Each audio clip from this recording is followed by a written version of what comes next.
Hello and welcome to Connect. I'm your host, Simon Hyatt. On this week's show, we're talking to folks who are concerned about the way Saskatoon is building a bridge to the future. And we're also finding out about making tourism in our city more green. And as always, we want to connect with you, our viewers. You can email us at shawtvconnect@shaw.ca, give us a like on Facebook, follow us on Twitter, or call 306-665-3796. And now here's what we're connecting to this week. Tourism Saskatoon has launched a new online resource designed to get local businesses and organizations thinking more sustainably as they seek to bring visitors to the city. But first, the battle over the traffic bridge continues. There are several ideas as to what the future holds for this area. We'll hear from members of one group in the city who say it shouldn't include motorized vehicles. While the traffic bridge is arguably the structure that first made Saskatoon a city, uniting the east side of the river with the west side and bringing Newtana, Riversdale, and Saskatoon into one, and since it first opened in 1907, it has of course become one of the most iconic places in our city. But as we all know, it's also fallen on hard times in recent years. It was permanently shut down in 2010. City Hall has a plan to try and replace it with a vehicular traffic bridge. But our first guests today have a different vision for it. Very pleased to welcome Mark and Marcel Dion from Saskatoon Coalition to revisit and reimagine our urban bridge, or Scrub. Gentlemen, thanks very much for coming onto the show. Thanks for having us. Great to have you here.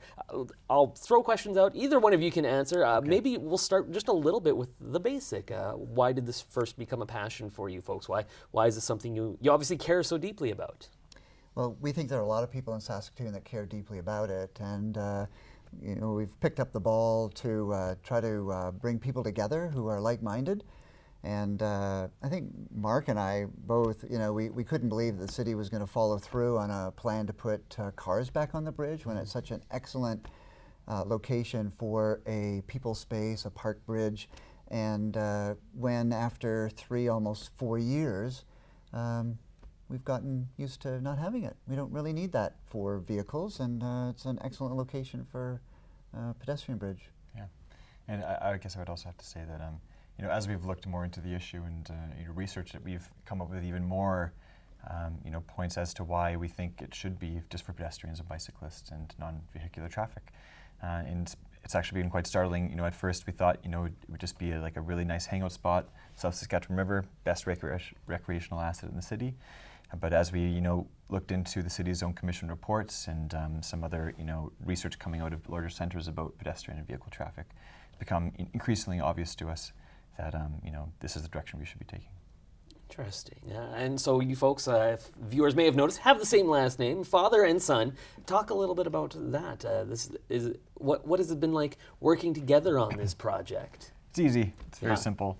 I mean, the hardest part about working in a group is getting to know the other group members and communicating effectively. But, we've known each other for quite some time. Probably all your life. Oh, just about pretty much. All my recent memory. Yeah. And so it's very simple. Communication is easy, and we have a lot of the same ideas. And, we're there for each other. It's very, very simple. It's been easy to get together. Sure. It's like a family event, and my daughter, Mark's younger sister, is working on a degree in urban planning, so she's very interested, and she hangs out with us, and Mark's girlfriend's there. It's like a bit of a family event, and they'll come over and we'll hang out and have fun and also do some scrub business at the same time. Absolutely. And of course, part of that business is getting the word out, getting people to think about it, to talk about it. You recently had a meeting on campus, actually, to try and spread the word a little bit. Talk a bit about how that meeting went and the shape it took. It was excellent. It was well attended by a lot of people who have a lot of experience, shared experience, and were able to share that experience with us. Some planning students, some older people who are involved in other fundraising initiatives and information initiatives. We really wanted to just bring our stakeholders together and come together and share some ideas and kind of fill them in on what has been happening, in the political scene with this issue, and also encourage, we want to get some feedback on this survey that we're going to be putting out soon. Yeah, absolutely. Well, maybe we should dive into that just a little bit. The survey is, of course, something that you are working on. Fundraising, because these things aren't free. Talk a bit about that. What form will the survey take? Sure. Well, we need to raise funds because we want this to be scientifically valid and a rigorous survey. We've never actually had anything like that. We've had public consultations. People were invited and they just came from the public, or they went to the website and completed a survey. But as we know, that it doesn't have the rigor of giving a research company the opportunity to sample appropriately and to train the interviewers and make sure you had high quality questions, etc.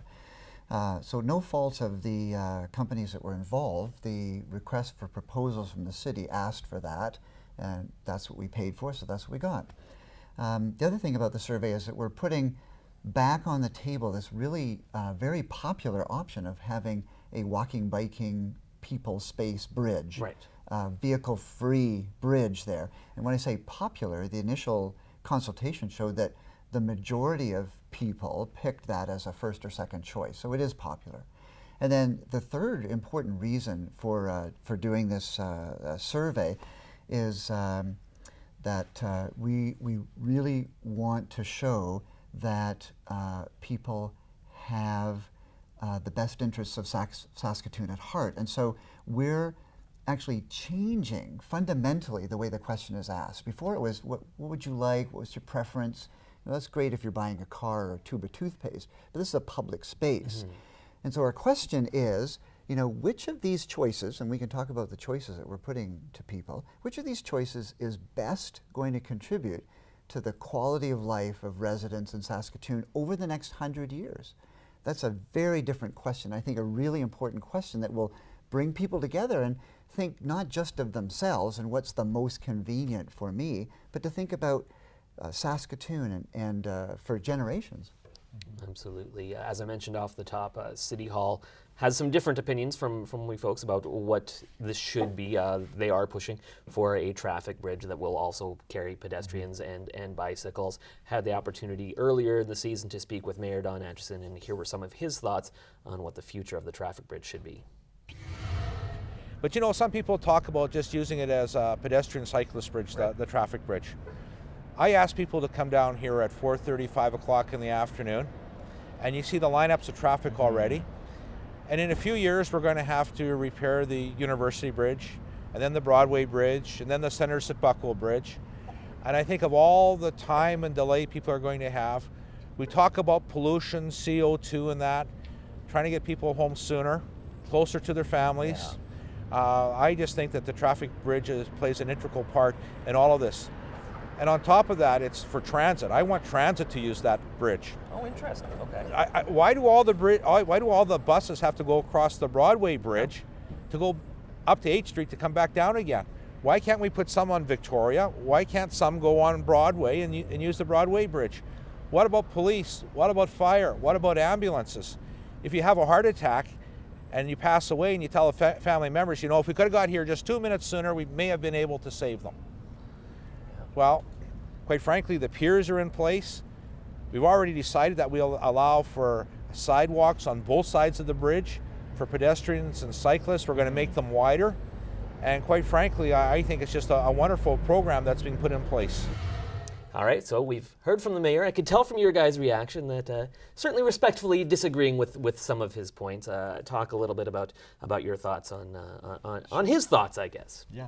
Well, first, one of the major things that Don Atchison mentioned was the need to have a vehicle bridge at the traffic bridge because of scheduled repairs to other bridges. He made it seem as if all the bridges are going to be repaired at once, which certainly is not the case. The city almost always knows dozens of years in advance when these bridges will be repaired, and usually it's only one lane on the bridge that is being repaired, and so traffic is easily moved around those. It causes a minor inconvenience for a few months, but it's not the catastrophe, I think, at which he paints it. And according to the city's own commission survey in 2010, which he neglects to mention, they state that under normal driving conditions, having a vehicle bridge in place of the traffic bridge, replacing it for vehicles, will make no difference on congestion on the rest of the bridges heading into downtown and out. And so, I respectfully disagree with part of what Mayor Don Atchison says. Mm-hmm. So to pick up on the congestion piece, the other thing that he fails to mention is that report, produced by a credible consulting firm, engineering firm, shows that by 2029, there will actually be a 10% decrease in rush hour traffic on those 3 bridges. And that's mostly because of the South Circle Drive Bridge, enhanced transit, and people living downtown. Now, he mentioned downtown. He said, well, you know, we need to get people around. The thing about downtown is that we have congestion, as he said, mostly at the rush hour, right? So people living downtown are downtown because they want to be able to work downtown. They are going to be able to walk or bike or get to their place of work without using a vehicle. If they do have to travel some distance, they're right downtown. They're at the hub of the transit system, which will be enhanced. They could easily take buses, so many of them will. Those that have to drive, they're not all going to descend on Broadway Bridge. They've got they're going to go west on 22nd, north on Idlewild, out Sid Buckwold Bridge. Now, this is the kicker, though, and I don't know why he didn't mention it, but people that are commuting with their vehicles over the bridges are going in the opposite direction of rush hour traffic. They're leaving the city in the morning when everybody else is funneling in. So they're not going to add to congestion. They're on the roads where hardly anybody's traveling. So this boogeyman about downtown is really not worthwhile. The other thing that he mentioned was, you know, he looks out and he sees all this congestion. Well, that's true. What he doesn't say is that actually has nothing to do with the Victoria Bridge. The traffic report, as Mark pointed out, says that by replacing the bridge, it'll have a marginal impact on congestion. There's congestion because it's growing. We don't have a good enough transit system, and there's just more people downtown, so they got to figure it out. The traffic bridge replacement by putting 2 lanes is not going to solve the problem. He's misleading people that bridge is going to solve that congestion. It will not. And then he says, you know, everybody's idling and it's creating smog and whatnot. Well, LA tried the same thing. They said, you know what, people are just going slowly through the city. We're going to build more bridges, more roads, more highways. So what that did is it increased the incentive for people to drive. So what happened is the smog actually increased.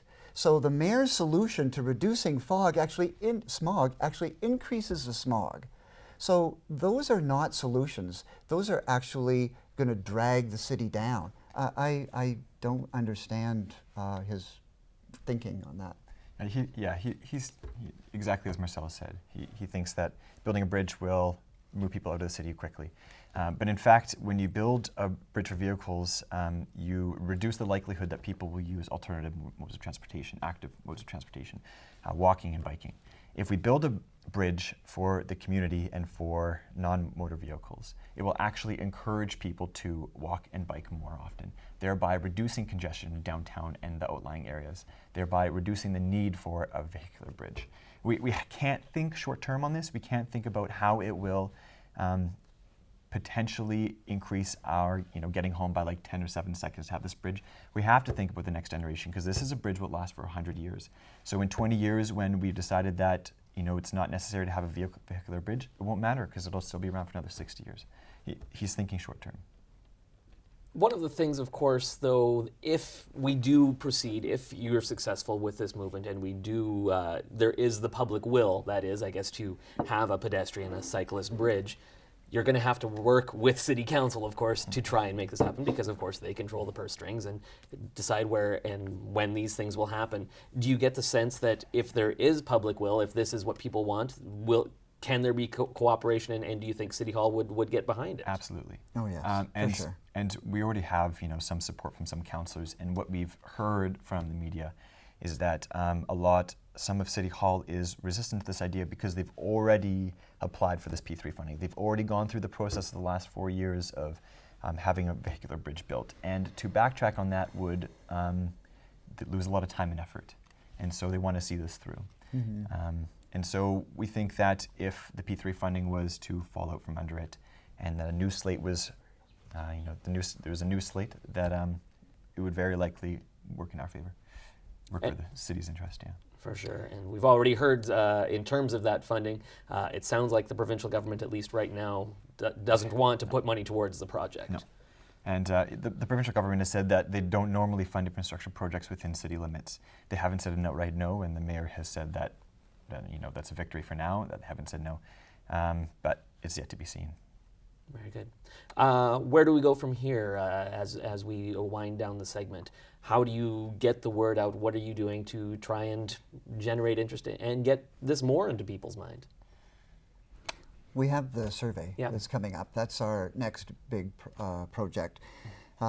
We received quite a bit of good feedback from our stakeholders and some general public that came to our event on the 30th of January.